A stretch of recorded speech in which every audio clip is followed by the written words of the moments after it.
वजीर आजम का बयानिया है जिसको लेकर आगे चलूंगा। तर्जुमान वजीर आजम नदीम अफजल चंद ने नुमाइंदा पब्लिक न्यूज से खुसूसी गुफ्तगू की, आपको भी दिखाते हैं। बिल्कुल, वजीर आजम इमरान खान ने नदीम अफजल चंद को अपना तर्जुमान मुकर्रर कर दिया है। तर्जुमान बनने के बाद पहला इंटरव्यू इस वक्त पब्लिक न्यूज नदीम अफजल चंद के साथ। तो ये बताइएगा नदीम अफजल चंद साहब, एक तो आपको बहुत बहुत मुबारक कि आप तर्जुमान बने हैं, वजीर आजम के बड़ा एतमाद किया है आपके ऊपर। ये बताइएगा कि क्या बयानिया है प्राइम मिनिस्टर का इस वक्त जो आप लेके अब सियासी पार्टियों के सामने जाएंगे? देखिए जी, मैं समझता हूँ कि प्राइम मिनिस्टर ऑफ पाकिस्तान ने जो इत्मीनान किया है, मैं उनका ज़ाती तौर पर ममनून हूँ। और उन्होंने एक पॉलिटिकल वर्कर की हैसियत से मुझे कहा है कि आप अपना पॉलिटिक्स में जो किरदार है वो अदा करें, और खुसूसन मीडिया के हवाले से भी और पार्लियामेंट्री पार्टीज़ के हवाले से और MNAs MPAs जो हैं उनके साथ जो डील करना है आपने, तो इंशाल्लाह ताला सबसे बड़ी चीज़ जो मेरी तबीयत के मुताबिक उन्होंने कहा कि बड़ा आजिज़ाना रवैया होना चाहिए, मुतकबराना नहीं होना चाहिए। हम मतलब लोगों की मुश्किलात जो हैं लोगों को बताना है कि आपकी मुश्किलात हैं, तो इन मुश्किलात को दूर करने के लिए ये गवर्नमेंट सिंसियरली कोशिशें कर रही है। आपकी तरजीहात क्या होंगी तर्जुमान बनने के बाद? वजीर आजम इमरान खान के तर्जुमान बाज़ाब्ता तौर पे बने हैं, क्या तरजीहात है? देखिए, मैं समझता हूँ उनका जो मीडिया के साथ डिस्कनेक्शन जो है वो खत्म होना चाहिए, और लोगों को पता होना चाहिए कि एक सादा वजीर आजम सादा गवर्नमेंट कर रहा है और आम लोगों के लिए कर रहा है। जी बिल्कुल, सादगी इनकिसारी ये पैगाम लेके अवाम में जाएंगे, ये कहना है नदीम अफजल चंद का वजीर आजम का तर्जुमान बनने के बाद। ठीक है, बैठका खानसानी हमें बता रहे थे नदीम रस्सी दराज नहीं करनी, क्योंकि इन्हों का जुल्म इतना पकया पिया, शराफत का इन्हें लिबादा उड़िया, शराफत की वजह तो लोग पहले शुरू वोट देते, लेकिन इन्हों की गर्दन च सरिया, इन्हों का तकबर इन्हें लै बैठा। और इस अवाम को जेड़ी अवाम 35 साल नून लीग के नाम से मुस्लिम लीग के नाम से वोट देती रही है, उस अवाम ने अज पूछा नून लीग वाले को कि यार सन लुटन तो इलावा कोई एक मनसूबा दसो, अगर ये मनसूबा दस सकते तो वोट इन्हों का हक। मनसूबे असी दसते हैं, मनसूबे इंशाल्लाह आउंगे, की आउंगे, बुलवान जिला बनेगा इंशाल्लाह, और यूनिवर्सिटी आएगी, बुलवान में जावे या भेड़े जावे, ट्रामा सेंटर आएगा, और दो जवाना वास्ते हर यूनियन काउंसिल का प्ले ग्राउंड बनेगा इंशाल्लाह। सेक्रेटरी होगा तो वो तोड़ लेगा, नहीं तो बेचारा कुछ साथ बह जाते हैं, कुछ चुप कर जाते हैं। तो कौन सी SCR डिपार्टमेंट है या वजारत है जिसके बारे में परेशानी ज्यादा होती है खान साहब को? नहीं, ये जिसमें खुद ज्यादा इंटरेस्ट ले रहे होते हैं या इन्वॉल्व हैं ज्यादा? खान साहब आम आदमी के लिए बात करते हैं, आम आदमी की हेल्थ, एजुकेशन, इंसाफ, पुलिस के ऊपर, लेकिन ये कोई सूबे का इशू है। बिल्कुल ही खुश नहीं होंगे। जुडिशियल सिस्टम में खराबियां हैं, रिफॉर्म्स जो जुडिशियल रिफॉर्म्स हैं उसमें, क्योंकि कुछ पार्लियामेंट का काम ऐसा है कि वहाँ पोलराइजेशन लड़ाई की वजह से लेजिस्लेशन रुकी हुई है, कुछ सेनेट में, कुछ कौमी असम्बली में, इन चीजों पे ज्यादा। अपने वज़रा को जो डिपार्टमेंट्स दिए हुए हैं उनमें किसकी कारकर्दगी से वो कहते हैं कि नहीं इधर ज्यादा मेहनत की जरूरत है? अभी देखिए, इकोनॉमी लोगों का मेन इशू है, ये एक अच्छी बात है कि अब आम आदमी रेडी वाला भी इकोनॉमी करता है, ये बड़ा अच्छा हुआ है।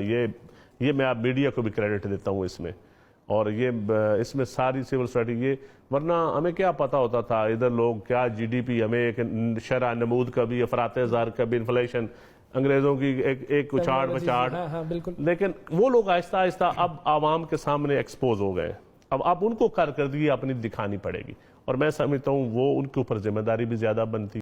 चंद साहब, तानू मैं की इंट्रोड्यूस करावा, तुसी हो पार्टी जिस वेले कि नहीं हो, पहले ये दस दो।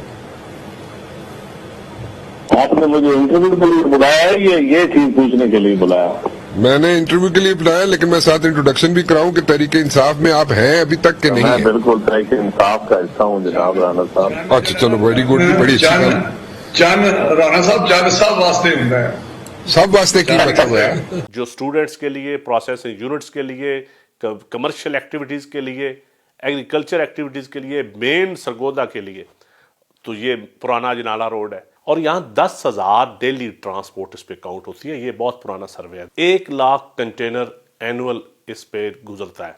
जो आप नई सड़क बनाने जा रहे हैं वो इस सड़क जो PSD पे कौमी असम्बली में जो प्राइम मिनिस्टर के अंडर जो मंजूरी हुई है उसमें मिठा लाख रोड का जिक्र ही नहीं है। सबसे बड़ा फ्रॉड तो ये है। अब ये दूसरा इतने दरख्त काटे जा रहे हैं, बागात भी खत्म होंगे। 2 ब्यूरोक्रेट्स इन्वॉल्व हैं, एक साबका कमिश्नर फरा मसूद और एक लियाकत चट्टा साहब जो डीसी सरगोदा भी रहे। एक तो जमीन किसान को पता नहीं कि सड़क गुजर रही है, उसको बगैर बताए उसको धोखे में रख के उसकी सस्ती जमीन बेची, ले ली गई और अब करोड़ों की हाउसिंग सोसाइटियां बनेगी। प्राइम मिनिस्टर साहब, मैंने आपसे ही सुना है कि माफिया के खिलाफ लड़ाई लड़नी चाहिए, तो मैं ये लड़ाई जरूर लड़ूंगा। तो मैंने खुद खान से कहा कि खान साहब, एनर्जी क्राइसिस है इतना बड़ा, इतने आईपीपीज में हम महंगी एलएनजी भी ले रहे हैं, सारा कुछ ले रहे हैं, तो आप ये ऐसा है, आप उम्मत मुसलमान के लीडर हैं इस वक्त और तर्जुमान है, आप अमेरिका के साथ सारी दुनिया के साथ अरब उस वक्त सऊदी अरब जा रहे थे। तो मैंने कहा आप ईरान गैस पाइपलाइन के ऊपर क्यों नहीं काम हम शुरू करते, हमारा क्राइसिस खत्म हो जाए। उन्होंने कहा नदीम तो आपको अमेरिका को नाराज नहीं करना। मुझे बड़ा शॉक हुआ, सच्ची बात। अच्छा, इमरान खान साहब ने कहा अमेरिका को नाराज नहीं करना, ये अमेरिका को नाराज, हालांकि मैं समझा था कि शायद सऊदी अरेबिया का कोई इशू है। एक दफा ना किसी वजीर ने आफिया सिद्दीकी का जिक्र किया, हाँ अमेरिका यूएन में से जिक्र हुआ, किसी चलते चलते किसी बंदे ने किया, तो खान साहब आगे से हंस पड़े। तो फिर तीसरा जो सऊदी अरेबिया के आफिया सिद्दीकी का उधर कोई इशू नहीं होता, कोई इशू नहीं था। दूसरा जो यूएन मिशन पे जब सऊदी अरेबिया के जहाज से वापस आए, पहले तो सऊदी अरेबिया के जहाज लेना नहीं चाहिए था। ये खुददारी, ये कहाँ गई वो खुददारी, वो मतलब मैं जो सच्ची बात है, बड़ा अफसोस हुआ। फिर जब हमने कहा कि हम महातीर मोहम्मद और तुर्की के साथ मिलकर एक चैनल बनाएंगे, फिर चैनल पे लोगों ने जब माइंड किया, फिर उन्होंने जहाज वापस, आपको पता है टोरंटो से वापस बुलाया था। हाँ। कोई खराब वराब नहीं हुआ था। मैं न्यूयॉर्क में था उस वक्त, तो हम उधर ही बैठे थे, साफियों के साथ बैठे थे, तो अचानक एक साफियों का खाना था, मैं आपको साफियों के नाम भी बता देता हूँ। वो साफी कौन कौन थे? अब्दुल कादर भी था जो एयरवाई का, अब्बास शबीर, हम सारे लोग इकट्ठे बैठे थे किसी खाने में। मैंने इन सब का खाना किया हुआ था, मेरे एक अजीज ने उधर। अच्छा। तो हम सारे आपके पाकिस्तान के, तो अचानक मैसेज आ गया इनको कि प्राइम मिनिस्टर तो वापस आ रहे हैं, जहाज खराब हो गया। तो जब हम न्यूयॉर्क में हम बैठे थे, तो पता चला जहाज खराब नहीं हुआ, आप चैनल बनाने चले थे, तो उन्होंने कहा एक दफा वापस बुलाओ ना। फिर गुस्सा आ जाता खुददारी का, फिर आप ना जहाज पे नॉर्मल फ्लाइट पे चले जाते नहीं। और फिर हमने ये भी देखा कि अमेरिका और उनके कहने पे वो कुआलालंपुर का वो भी कैंसिल हुआ। ये पाकिस्तान की तारीख में मैंने अपनी हिस्ट्री में फर्स्ट टाइम देखा है कि और खान साहब के कहने पे वो रखी गई थी। नहीं, ये तो मैं भी जानता हूं। नहीं, पब्लिक को तो पता होना चाहिए कि खान साहब के कहने पे वो कॉन्फ्रेंस रखी गई, वो कॉन्फ्रेंस, और खुद फिर उसमें नहीं गए अमेरिका, नहीं गए। और बड़ा फिर उसके बाद कहा गया कि जी, फिर तुर्की वालों से एक बयान दिलवाया गया कि इतने लोग हैं हमारे सऊदी अरेबिया में। तो जब आपके अंदर वो करज नहीं है, आपके अंदर वो दुनिया को दिखाने के लिए वो जो आप कहते हैं कि सबज पासपोर्ट आप ये करेंगे, वो जरूरत भी होनी चाहिए। मैं जब प्राइम मिनिस्टर के साथ होता था, मैं आपको बताता हूँ, ये जोंग कंपनी का सीईओ आया हुआ था, जो कंट्री एड सीईओ था। एक मेरा दोस्त उस कंपनी में, कामरान नामी एक अजीज मेरा एक दोस्त काम करता है, मेरे किसी दोस्त का दोस्त, उसने मुझे कहा कि प्राइम मिनिस्टर साहब से मेरे सीईओ की मुलाकात करवा दें, वो आए हुए हैं, बड़ी हम इन्वेस्टमेंट करना चाहते हैं, 1 बिलियन और ज़्यादा करना चाहते हैं। तो मैंने प्राइम मिनिस्टर से बात कर दी, तो प्राइम मिनिस्टर ने कहा नहीं अभी नहीं मिलना, उनसे हालात नहीं है ऐसे।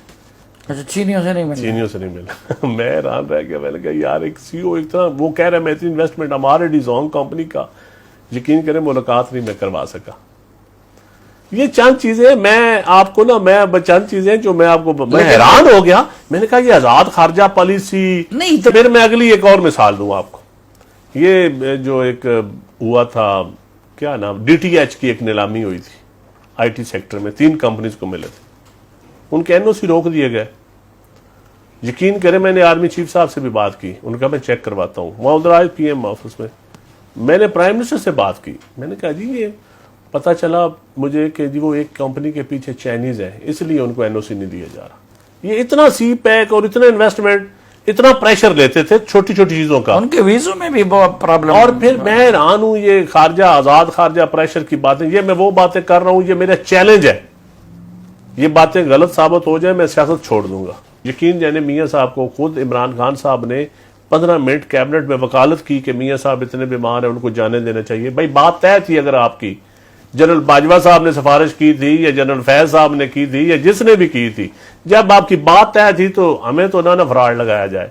और एक कभी ना खारजा पॉलिसी की बात आई तो जिस तरह यूएई और सऊदी अरेबिया से और पैसे लिए गए थे, तो एक आपको टेलीफोन कॉल का कभी जिक्र सुनाऊंगा।